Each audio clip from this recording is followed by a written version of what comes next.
Have you ever noticed how your priorities begin to shift as you get older? The things that once felt essential, like maintaining a large circle of friends, just don't seem as important anymore. And here's the truth. You don't actually need friends after 7. That might sound surprising at first, but when you look closer, you'll see why embracing independence and focusing on your own well-being can be one of the best decisions you'll ever make. In this video, we're going to explore 6 reasons why friendships aren't as necessary in your later years as they once were. We'll look at how your mindset, personal freedom, and even your health can improve when you stop trying to maintain connections that no longer serve you. This isn't about being lonely. It's about living life on your own terms, free from the pressure and expectations that often come with social ties. Stay with me, because letting go of that pressure might not just be liberating, it could change how you view yourself in your later years for the better. Let's dive in. Number 1. You no longer need to prove yourself to anyone. One of the biggest reasons you don't need friends after 70 is because you've already lived through the part of life where social validation mattered. Think back to your younger years. How often did friendships revolve around trying to fit in or prove something? Whether it was impressing coworkers, keeping up with social trends, or making sure you were included, there was always pressure to be seen and accepted.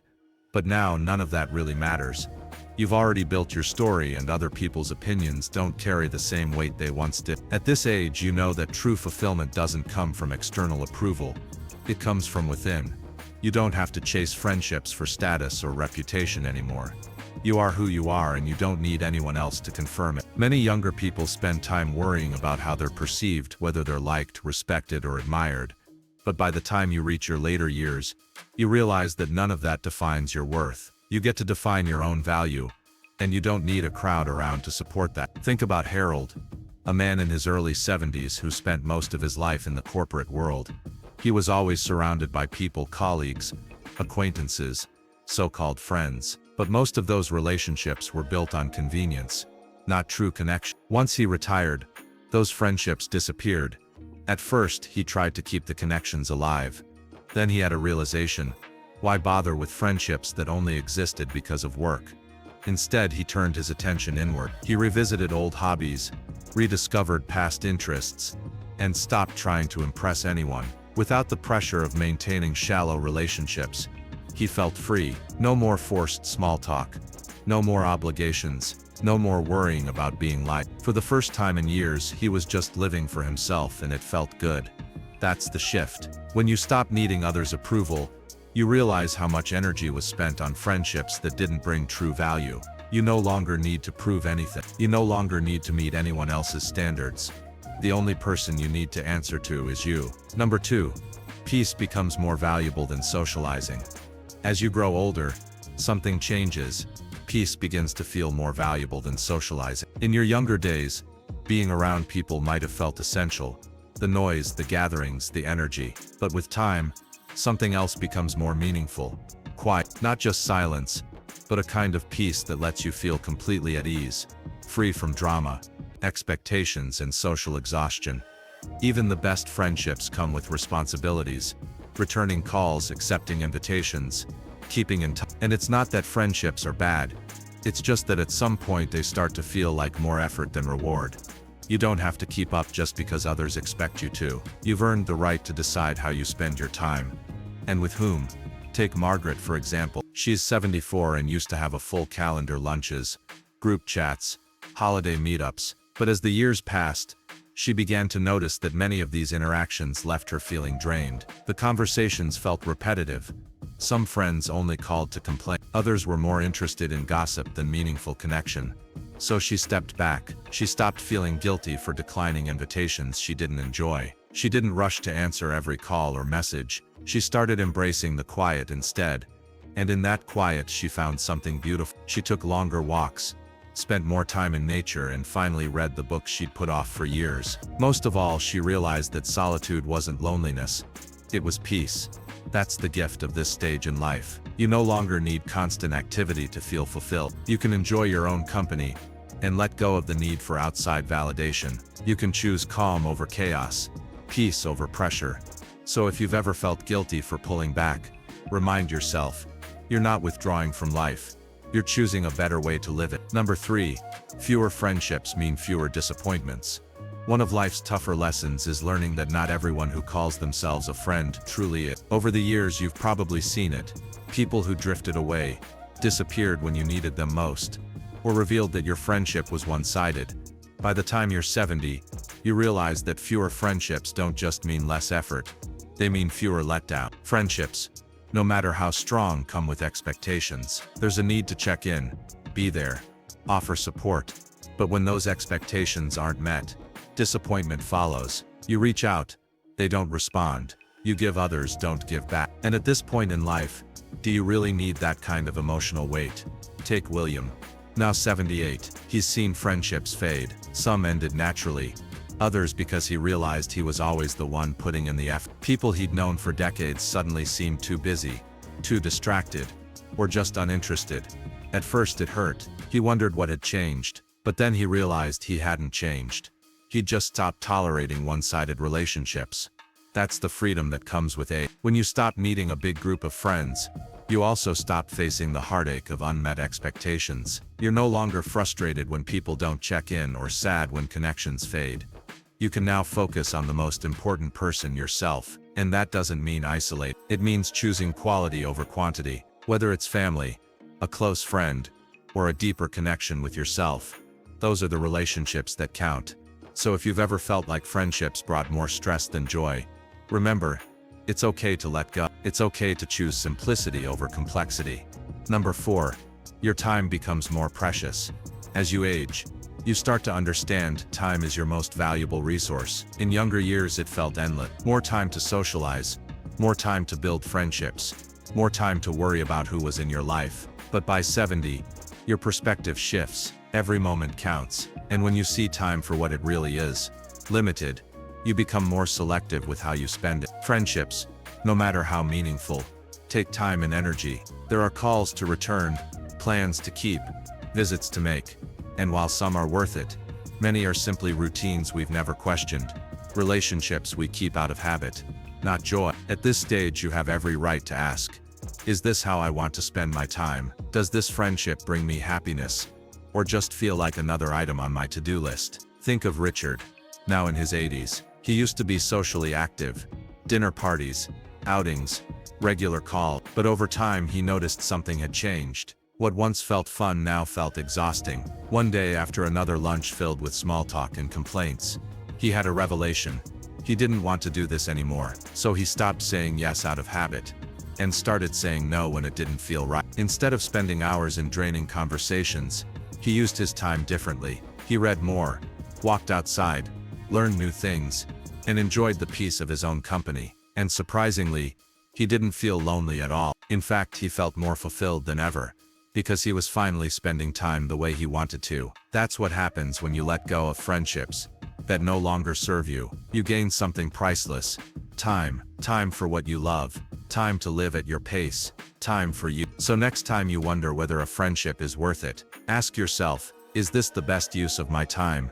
Because at this stage in life, you don't owe your time to anyone. You've earned the right to spend it however you choose. If you're still watching and finding these insights valuable, comment number 4 below to let me know you're here. And if you haven't subscribed yet, now's a great time to do so. Hit the bell so you never miss a video. Your support helps us keep creating content to inform and inspire you. Now let's move on. Number 5. True companionship comes from within. One of the biggest myths about aging is the idea that happiness depends on having a large circle of friends. But in reality, the most meaningful companionship you can ever build is the one you have with yourself. By the time you reach 70, you've spent a lifetime growing, learning and evolving. You know yourself better than anyone else, and that self-knowledge brings a powerful realization. You are enough. For most of our lives, we're taught to look for connection outside ourselves. We're told that socializing is key to happiness, that loneliness must be avoided. But here's the truth. Being alone isn't the same as being lonely. Some of the most content people in their later years are those who have embraced solitude, not as isolation, but as a chance for peace, reflection and deeper self-awareness. Take Alana for example. She's 76, and used to believe she needed to constantly stay busy with others to feel fulfilled. Her days were packed with plans, calls and social events, but over time she noticed that being around others didn't leave her energized. It left her drained. Many of her relationships felt like habits, not true connection. Worse, she found herself constantly adjusting her personality to fit in, to keep conversations going, or to avoid feeling left out. One day she stopped. She chose to spend time with herself, the way she would with a dear friend, doing things she loved, listening to her thoughts, enjoying her own company. She took peaceful walks without calling anyone, went to cafes with a book instead of making small talk, spent quiet evenings reflecting, instead of chasing conversations out of obligation. And to her surprise, she felt lighter, happier, and more at ease than she had in years. That's the part many people miss. Real companionship doesn't come from how many people you know. It comes from how comfortable you are being with yourself. When you stop depending on others for joy or distraction, you discover a new kind of freedom. You become your own source of peace, purpose, and happiness. And here's the best part. When you truly enjoy your own company, the right people naturally gravitate toward you, not out of need, but from genuine connection. They respect your space, understand your values, and bring calm instead of pressure. So if you've ever feared that letting go of friendships might leave you feeling alone, remember, the best company you'll ever have is already with you. And when you embrace that truth, you'll see you were never really alone to begin with. Number 6. Letting go opens the door to a more fulfilling life. One of the most empowering things you can do after 70 is to let go. Let go of friendships that no longer bring you joy. Let go of the belief that your social life defines your value. Let go of the fear that being alone means being empty. Because once you release these expectations, you unlock a life that's lighter, freer, and far more fulfilling. Many people keep friendships out of habit, even when they no longer feel meaningful. They go to gatherings they don't enjoy, answer calls out of guilt, and keep up appearances because it's what they've always done. But what if you didn't have to? What if you allowed yourself to step back from friendships that feel like work and focus on the things that actually make you happy? Consider James, a man in his late 70s. For years he believed staying socially active was key to aging well. He made an effort to reach out, keep up, and stay busy. But most of those friendships had faded into small talk and surface-level connection. The conversations became predictable. The get-togethers felt more like routines than something he looked forward to. And slowly he realized he wasn't enjoying any of it. So he made a choice. He stopped forcing relationships that no longer brought value. Instead, he focused on the things that mattered to him. He spent more time outdoors, prioritized his health, learned new skills, and most of all, embraced the freedom that comes from not trying to meet anyone else's expectations. And in doing that, something shifted. He felt happier, more alive, more at peace than he had in years. That's what letting go can do. It's not about cutting yourself off from the world. It's about creating space for what truly matters. It means recognizing that happiness doesn't depend on how many people are around you. It depends on how closely you're living the life you truly want. And when you shift your focus in that direction, everything changes.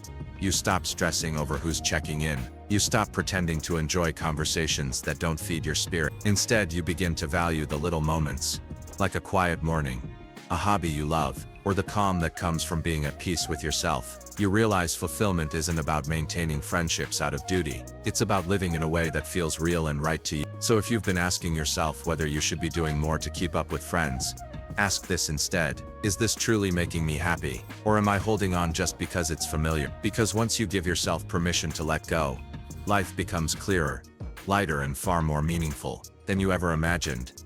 If you're still watching and these thoughts resonate with you, please comment number 6 below. And if you haven't subscribed yet, hit that button and the bell so you never miss a video. Your support helps us keep creating thoughtful, inspiring content. Final thoughts.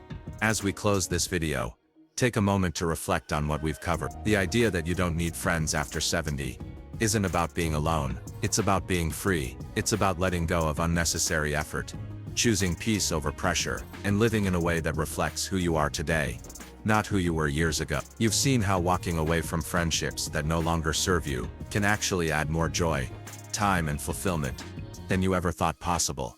So what stood out to you the most? Which reason hit home for you? Maybe you've already started to release friendships that felt like more work than joy. Maybe you're just now learning how much you actually enjoy your own company. Or maybe this video offered a fresh way of looking at your relationships and your time. We'd love to hear your thoughts. Share one takeaway from today's video and how you plan to apply it in your life. Your comments mean a lot to us. They keep us inspired and motivated to continue this journey with you. If you found this video helpful, please Please like, subscribe, and share it with someone who might need to hear this message too.